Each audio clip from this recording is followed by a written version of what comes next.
Hello, here I am with my monthly look at the previews catalog from Diamond Distribution.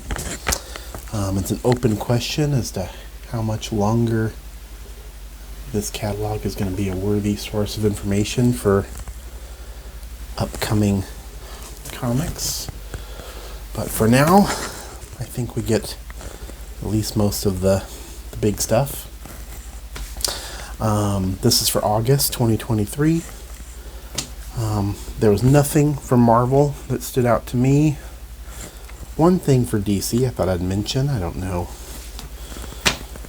how many people would want this, but Superman, the Silver Age Omnibus Volume 1 features talents like Otto Bender, Bill Finger, Jack Schiff, Jerry Siegel, Wayne Boring, Kurt Swan, Al Plastino.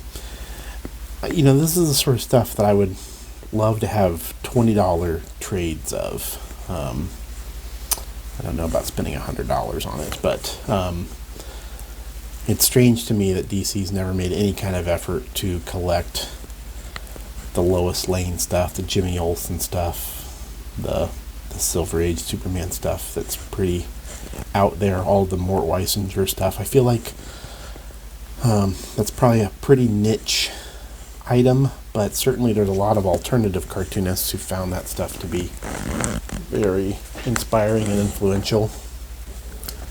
So I would like to have gotten a better look at it over the years than I have. I've only gotten small glimpses.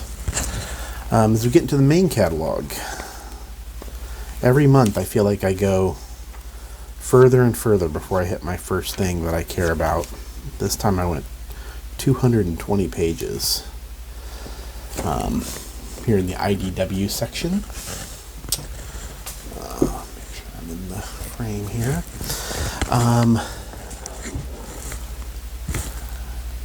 So, Space Usagi Yokai Hunter one-shot. Just a Usagi one-shot. I know that Usagi is supposed to move to Dark Horse. I'm not sure if that's still happening, and if so, when. Pardon me. So, in the meantime, though, there's a nice little 32-page standalone. I can't remember if he had revisited the world of Space Usagi. Yeah, not sure off the top of my head. Maybe he has, and I've just forgotten about it. Dark Horse, the Complete Norse Mythology hardcover. Looks like this is a slipcase set, or just one book in a slipcase. 456 pages, so it's all 3 volumes of Norse mythology.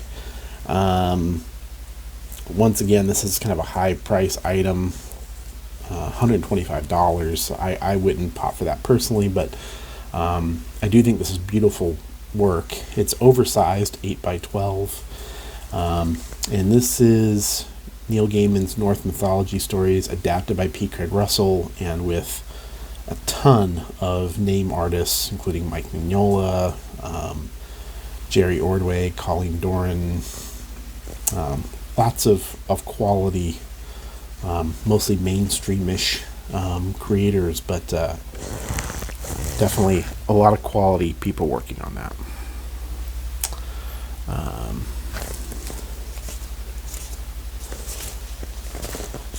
Alright, let's see who the publisher is here. I guess it's IDW. Oh, so maybe that's Space Usagi. I guess it was in the Dark Horse section, so ignore my earlier comment. Has moved over. So here we are at IDW. Here's another giant collection. Richard Starks Parker, the complete collection. 4 books by Richard Parker, adapted by Darwin Cook. It lists 4 books here, but it lists the score twice, so I don't know if that's they left out the title of the 4th book or if it is actually only 3 books and 2 stories. 520 pages. Doesn't say what the dimensions are. So I know Darwin Cook is a very well regarded by a lot of people. So I thought I'd point that out. Here is one that's going to be talked about a ton, I'm sure, and it's very intriguing for me as well. The Mysteries, by Bill Watterson and John Kosht. So it says, obviously Bill Watterson is the creator of Calvin and Hobbes. John Kosht, one of America's most renowned caricaturists. So, it says, both artists abandoned their past ways of working, inventing images together that neither could anticipate. A mysterious process in its own right. So I'm not really sure what that means. It's only 72 pages. It's going to be an 8x8 hardcover. But I'm very intrigued. Watterson has been a recluse, essentially, from any sort of media for, I don't even know how long it's been, 25 years. So the fact that he's putting out a new book is very interesting. I'm sure it'll garner tons of attention. The publisher is Andrews McMeel, who published the Calvin Hobbes collections. So I found that kind of interesting because it isn't really their normal fare. Here we have Baby Blues and Sherman's Lagoon, Peanuts, and then some, stuff for kids, Cat Ninja, Unicorn, Phoebe and Her Unicorn. So this is definitely going to be a different kind of book for them to publish. But I'm sure with his exacting standards, it's going to look pretty great. Here's another curiosity. A few months ago, Gold Digger number 300 from Antarctic Press. I think they're called it. Yeah, Antarctic Press. Gold Digger by Fred Perry ran 300 issues. Here's number 301, which is the final issue, which is interesting. I've never read any of Gold Digger, so I can't comment on the quality, but I definitely respect the achievement. It says this issue is an epilogue focusing on where are they now for many of Gold Digger's most popular characters. So, looks like he's taken a victory lap.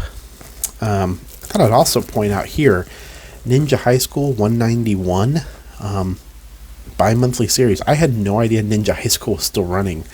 And I look at these catalogs every month. So, that's pretty amazing too. Yeah, it looks like art is by Ben Dunn, the original creator. And I believe he's the publisher of Antarctic. So, pretty amazing. Alright, getting into more of my usual fare. From the publisher Avery Hill. I have two books here to point out. Curses by George Wylesall. I haven't read anything by Wylesall. He makes interesting looking books for sure. And I have to assume there was some sort of backlog of his work because I feel like a couple of giant books of his have dropped in not that much time. But maybe he's just working very quickly since he has a spare style. This is 240 pages, big graphic novel. Then there's The Hard Switch by Owen D. Pomeroy. Not someone I'm familiar with. Also 240 pages, another big graphic novel. So there you go. Avery Hill continues to be a productive publisher, interesting books. Here's a book that came out a while ago in a different format, but I thought I'd highlight it. Illuminations, Stories by Alan Moore. His short story collection's now in soft cover, so a little more affordable, maybe a little more... it's weird, in comics people fetishize hardcovers, but in the book trade, the soft cover is usually the format that sells the best. So, there you go. Just thought it was worth noting. Something else worth noting from Book Palace. Illustrators, number 42. Now, this is a long-running magazine that will be ending. I'm not sure if this is the last issue or not. It doesn't say so. But it has cover and a focus on Richard Corbin. Then there's a gallery section about George Wilson. He's a guy I mentioned last month because there was an art book of George Wilson's various artwork, but he did tons of covers for the Gold Key comic titles. And then they also have a chat with Jim Rugg in this issue.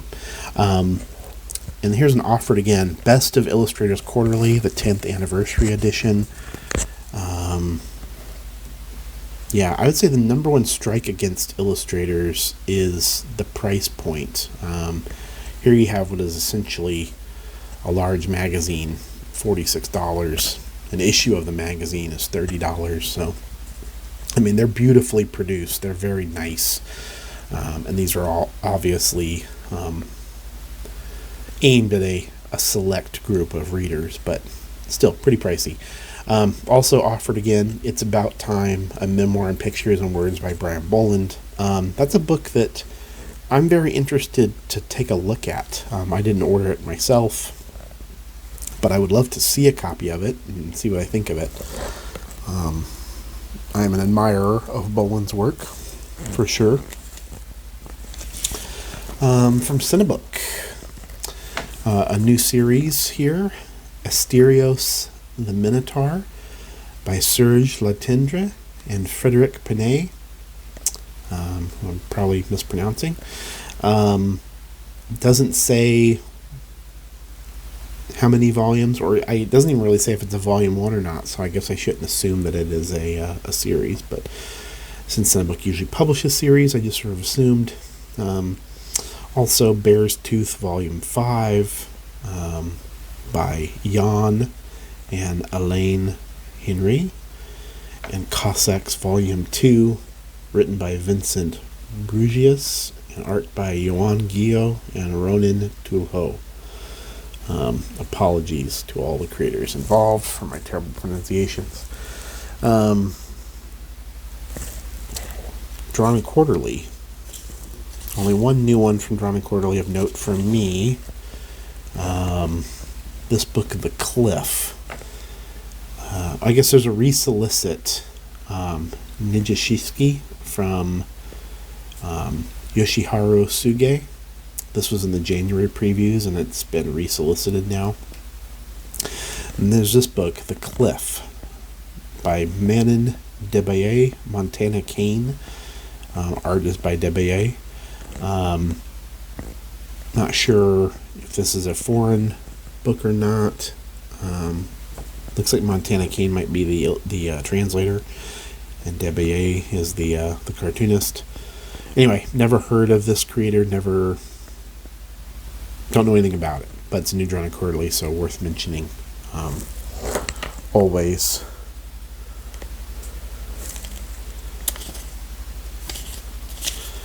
And here's one that popped out at me from Enemy Books, which I'm assuming means it's self-published. This is I'm not sure if it's a graphic novel or not. It's The Summer of Ham by Chuck D., the leader of Public Enemy. All written in Chuck's hand over vibrant, utterly original neo-expressionist ink and watercolor art. I have no idea what that means. It's a hefty book, though, 248 pages, hardcover. So, says it's a bound journal Chuck D carried with him in the summer of 2022. So, anyway, I'd definitely be interested to take a look at that. I'm generally skeptical of celebrity comic making, but that doesn't mean that there are never any successes. Fantagraphics. Here's the big one. Monica by Daniel Clowes. Fantagraphics proudly presents the literary event of 2023. That is certainly hyperbole, but it's also hyperbole that I agree with. I have read Monica already. I think it's a magnificent book. I think it's his best comic in 20 years. It's not the best Clowes book, I don't think, but it's certainly a return to form from when he was hitting on all cylinders I should reread it. But on first reading, I was bowled over by it. So, highly recommended. It'll be available everywhere. You won't be able to avoid it. So, don't try. I guess I'll also point out Hip Hop Family Tree, the omnibus. Ed is shilling for this thing pretty hard, so pretty hard to avoid if you're on Comics YouTube. And I know a lot of people have conflicted feelings about Pisker and cartoonist kayfabe nowadays, but I will say I read these Hip Hop Family Tree books as they came out. I really enjoyed them. I don't think I need the big book, but perhaps if you missed out or you're a giant fan, it's a pretty nice collection for a fairly good price, considering it's going to be a big, hefty book. New issue of Love and Rockets, Volume 4, number 14. I've been picking these single issues for a long time, but I always was someone who read Love and Rockets in collections. Anyone who took a look at my zine canon had a great article by Brad Curry in there about how Gilbert Hernandez's work a lot of it has not been collected, and that came as a revelation to me. How many threads he has dangling out there that have not been wrapped up, and so Fantagraphics' hands are largely tied on that. They're sort of waiting for him to wrap up stories so that they can publish them. But he, as always, does what he wants. So anyway, I guess even though a lot of people like myself have largely abandoned single issues, Love and Rockets might be an exception where you're more likely to get the premium reading experience. And of course, it supports them while they're making it. The same argument that can be made for all serialized comics. A new Barks, Walt Disney's Donald Duck, the Maharaja Donald. This is volume 4. I assume this is the first time it's being printed. I don't recognize this title, so they publish the Bark stuff out of order. And you can always look inside in the indicia and see what volume it is of the total Carl Barks library. So these are all gold, though. Here's another one that I want to draw attention to, Time Under Tension by M.S. Harkness. This is another book that I've been able to read an early copy of, and I was very, very impressed with it. It is very strong. I hadn't read much of M.S. Harkness. I had read an early book of hers, Tinderella, and thought it was, all right. But now I have kind of caught up with all of the big stuff that she's published, including this forthcoming book, and just incredibly impressed with this work. This is a hell of a book, 264 pages, and it is tight. There is not a lot of fat on this one, so highly recommend it. She was kind enough to talk to me for my next issue of Canon, so there will be an interview with her when that comes out. But reading this book made me reach out to her. Can't speak highly enough of it. Going the opposite direction, Fantagraphics Underground, Smoking Kills by Thij Desmet. It's a Flemish cartoonist. I apologize to them for butchering their name. I know absolutely nothing about this book, haven't seen anything, but as always, Fantagraphics Underground has interesting stuff. Also down here, an alchemical journey through the major arcana of the tarot by Nina Bunjevich, I think is how you pronounce her name. And anyone who's been lucky enough to read her, she has 3 graphic novels. I believe one's published by Conundrum, one by Drawn and Quarterly, one by Fantagraphics, which is a hell of an accomplishment. They're all great. She's a fantastic cartoonist, brilliant illustrator. Her art is just gorgeous. And she has done a set of tarot cards. I saw these actually the other day, and thought they were very striking. I'm not particularly interested in the tarot, but as an object, I'm sure it will be gorgeous. Does come with a paperback booklet. All comes in a box with the cards. So I'd say keep an eye out for them if something like that is of interest to you. Floating World out of Portland has 2 new comics. First one is a Michael Mouse one-shot by Mitch Lohmeyer. I know nothing about this, though I've seen the cover online. So I wasn't actually sure if it had been something that had already come out or not. I'm definitely going to take a look at it when I see it, though. And then New York Ninja Super Special number 2 by Charles Foreman. The first Super Special came out last year, I believe. And a lot of people seem to really like it. I have not read it. All sort of based off of a 80s VHS ninja movies. Your mileage and interest may vary. From Humanoids, The Cat from the Kimono by Nancy Pena. This isn't one I know much about, and this imagery here didn't do too much for me. Not that it looks bad, but the cartooning on the next pages, and somehow Sherlock Holmes is involved. I'm not sure what that is. Really liked this Cheshire Cat look, though. But yeah, I just like the cartooning from the sample. It kind of sold it to me. So, worth keeping a lookout for. From Knockabout, out of England, something kind of interesting. 40 Lies by David Shinton. This anagram of a book is a vaguely chronological patchwork of 40-ish personal stories.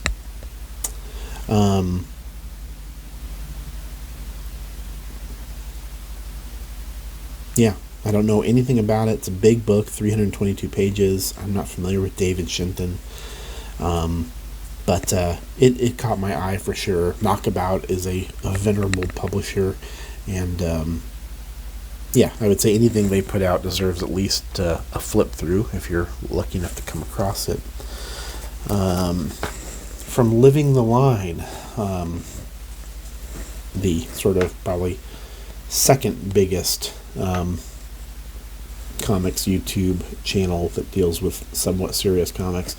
They're also a publisher. Here is Moonray, Mother's Skin, by Brandon Graham.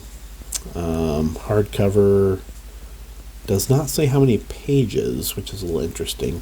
I believe this is on Kickstarter at the moment, and then we'll hit stores afterwards. So there's a lot of Brandon Graham fans out there. So if you're interested, check that out. From Magnetic, these are a pair of books I found kind of interesting. A little pricey for what they are, but they're big hardcovers.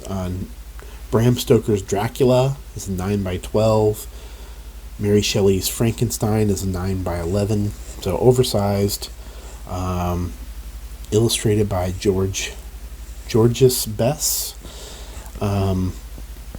Not sure where these originally appeared, but they are intriguing. These are intriguing samples. The art looks fantastic.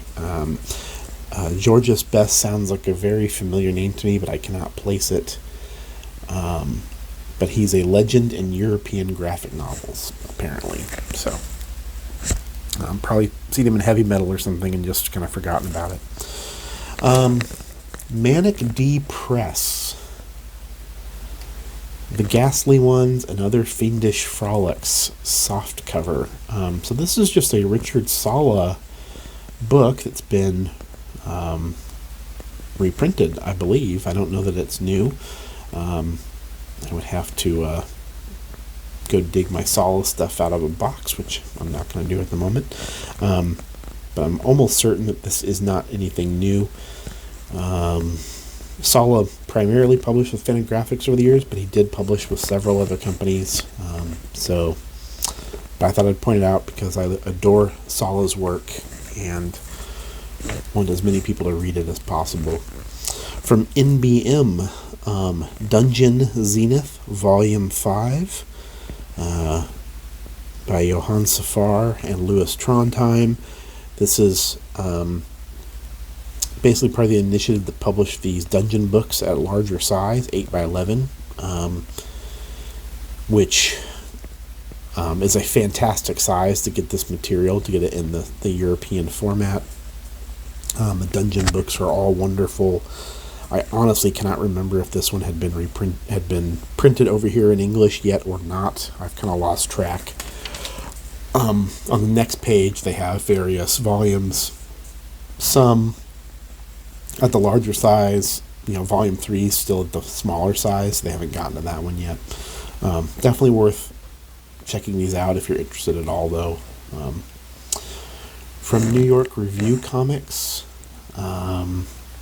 Poor Helpless Comics, The Cartoons and More of Ed Sabitsky. This is the first ever collection of comics by Ed Sabitsky, comedy writer, National Lampoon legend, appeared on the David Letterman show. So, anyway, the NYRC continues their run of presenting material that hasn't gotten a good collection anywhere else. I'm not particularly familiar with Sabitsky. I'll be very interested to see this book in person. But NYRC, generally very high quality stuff. From Oni, The Man from Maybe, number 1 of 3. The writer is Jordan Thomas, I'm not familiar with, but the artist is Shaky Kane. I mostly point this out for all of the Shaky Kane nuts out there. I feel like he had a series that was coming out from Image as well, but maybe my mind is playing tricks on me. So, anyway, Shaky Kane, people get excited. From Paper Cuts, Ralph Azam, Volume 4, The Dying Flame. It's by Louis Trondheim. Wonderful cartoonist. I'm not sure how many of these books there are, how many there will be, but like I said, this is the 4th one. So I don't know. I'm happy with any Trondheim I get, so I hope they keep them coming. Another YouTube channel turned publisher, Power Comics.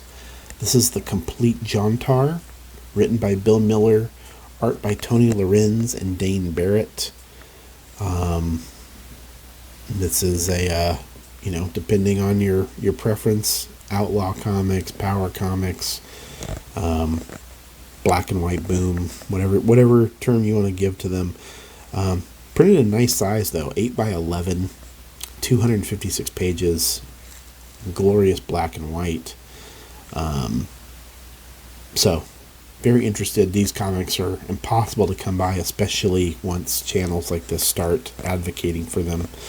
So, looking forward to seeing that as someone who enjoys that sort of thing. From Pushkin Press, Kafka, a graphic novel adaptation, by Nishioka Kyodai. And it only lists one name here, but it says, 2 cult favorite Japanese artists present eerie graphic adaptations of 9 classic Franz Kafka short stories, with hypnotic illustrations that will appeal to fans of Junji Ito. Obviously, they're just throwing Ito's name out there since he's marketable. Anyway, love Kafka. I feel like he's been adapted into comics form more than almost any writer outside of, Lovecraft or Burroughs.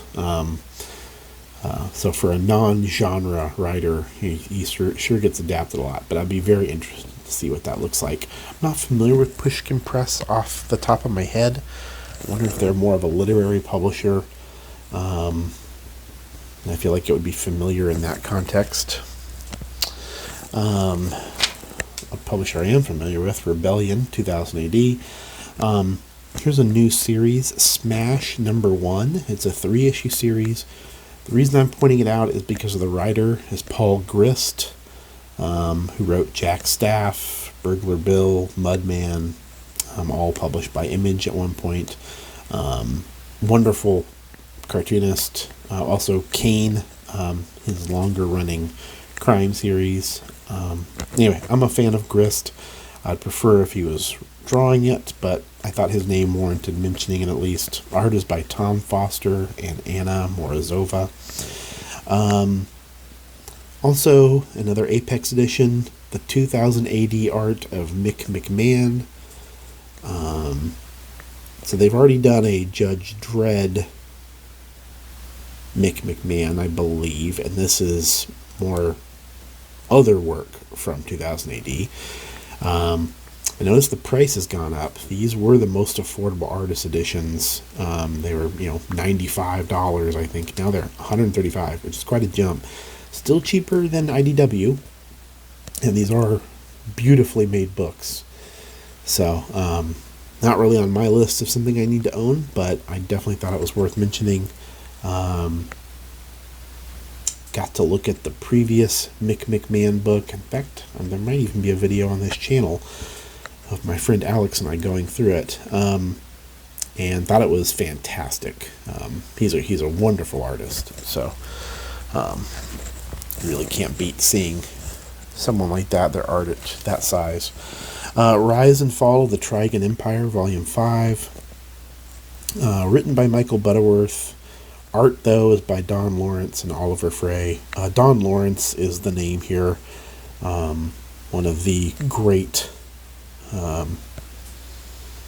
English illustrators. Pretty much everything by him is gorgeous and worth looking at. Pretty amazing to me that we've gotten 5 volumes of the Trigon Empire. From a smaller publisher, Secret Acres. 2 new books. Seems like a lot. Satan's Kingdom by Robert Sergel. I have read a couple things by Sergel, smaller books. This is a 148-page graphic novel. I don't know that I have a really strong opinion about Sergel's work. These are stories. They're short stories. I don't know that I have a huge opinion on this guy. Always makes very graphically attractive work, but nothing that has sort of made him a must-buy for me. Also, Shadow Hills by Sean Ford. The name sounds very familiar. He did Only Skin, which is a book I have seen but not read.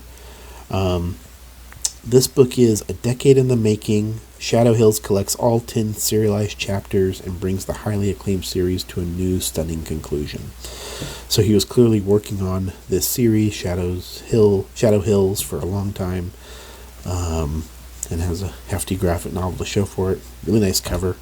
So, Only Skin, like I said, I've seen the book, very attractive art, but haven't read it, so I can't endorse. Silver Sprocket had one new book I thought was worth mentioning. Chromatic Fantasy, written and drawn by H.A. What really stood out to me, gorgeously drawn graphic novel reminiscent of stained glass and illuminated manuscripts. That, more than the description of the book story, interested me. So this is one I'll definitely take a look at in person, just to see what that is. But yeah, stained glass and illuminated manuscripts, that caught my attention. Also, there's 3 books here I guess, 2 comics in one book. Demons, Bloodlust, Demons, No Romance in Hell, and Demons to Earth and Back. These are all by a cartoonist named Hyena Hell, who has a pretty striking style. I haven't read any of their work, so but I wouldn't mind doing so, and certainly if I can come across one of these smaller ones, I would probably pick them up just to give it a try. Tin Speed, a publisher that familiar with. I want to say they published one of the Tom Scioli books. Maybe they published the Kirby biography, and I don't know about the Stan Lee biography. But yeah, the name sounds very familiar. But anyway, here's a graphic novel adaptation of Watership Down, the classic Richard Adams novel. So this looks like it's adapted by James Sturm, and the art is by Joe Sutphin, someone I'm not familiar with. Sturm I am familiar with as a American cartoonist and the founder of the Center for Cartoon Studies. Anyway, big hefty book, 384 pages. Be curious to take a look at it. The cover looks lovely, so but a well-loved book. Always tricky adapting that kind of thing. From TKO Studios, Mobilis, My Life with Captain Nemo. This is written and drawn by Juni Ba, whose name sounds familiar, but I couldn't tell you why. And this is a Captain Nemo story. Anyway, the image was striking, so I thought I'd point it out. I don't have much to say about it otherwise. And then Uncivilized Books. First of all, there's a resolicit from August of last year, and I believe that was already a delayed solicit. First, there was Chaos, Hesiod's Story of Creation by Joel Pretty. Joel Pretty did a graphic novel called Pulpitoon Pilgrimage. If my memory serves, that was the very first thing published by AdHouse Books. I haven't read that book in many, many years, but I thought very highly of it way back when, and I was very excited that he had a new book coming out. So anyway, looking forward to seeing it. I hope that this solicitation will end up happening. Unended by Josh Baer. Josh Baer has a lot of admirers out there, so here's a big hefty book. So curious to see what this ends up looking like. His art is a little all over the place for me generally, but I definitely find him to be an interesting cartoonist, and I'm looking forward to seeing this. Here's the new issue of The Sickness, number 3, by Jenna Cha and Lonnie Nadler. I have not read any of these issues yet, but I know there's a bunch of people out there who are very excited about them. And from the University Press of Mississippi, Robert Williams, Conversations, a book of interviews with Robert Williams, 277 pages, which surprised me a little bit.